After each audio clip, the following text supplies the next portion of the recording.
নমস্কার বন্ধুরা, আমি শিল্পা কেক.com-এ তোমাদের সকলকে জানাই সাদর আমন্ত্রণ। আজকের কেকটা ছিল 3 পাউন্ডের উপর।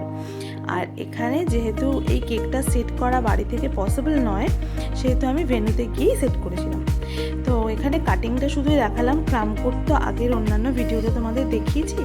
তো ক্রাম কোড এখানে করা দেখাতে গেলে মোটামুটি ভিডিওটা অনেকটা লেন্দি হয়ে যাচ্ছিল।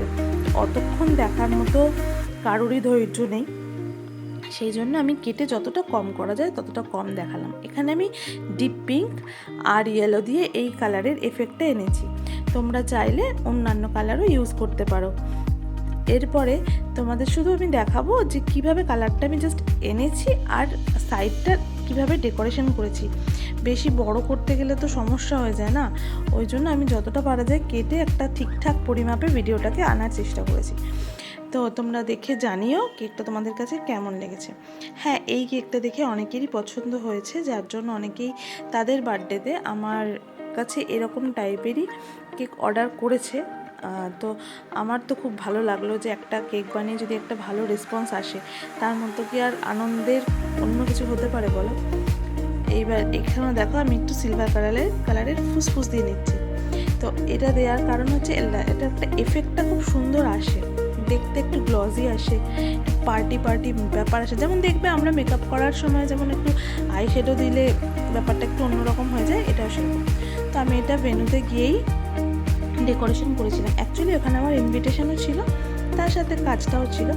তো আমার ছোটো মেয়ে একদিকে, বড় মেয়ে একদিকে দাঁড়িয়ে পড়েছে।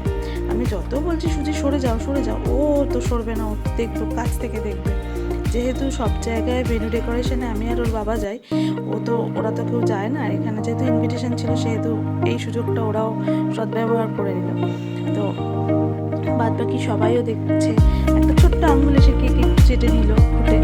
তো আসলে কি বাচ্চা মানুষ তো ওদের এটা বেশ ভালো লাগছে। আর আমার ছোটো মেয়ে, ও যেহেতু জানে যে না কেকে হাত দেওয়া যায় না বা এই জিনিসগুলো, ও আবার তাকে সেটা বারণ করছে, করিস না, জানে যে মা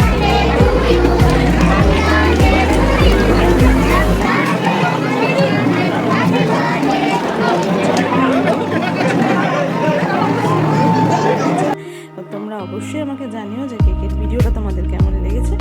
আমি জানি আমি গুছিয়ে অত কিছু ভালো করে বলতে পারি না, যেটুকু পারি একটু ক্ষমা ঘেন্না করে দেখে নিও। আর কেকটা দেখে আমাকে অবশ্যই কমেন্ট করে জানাবে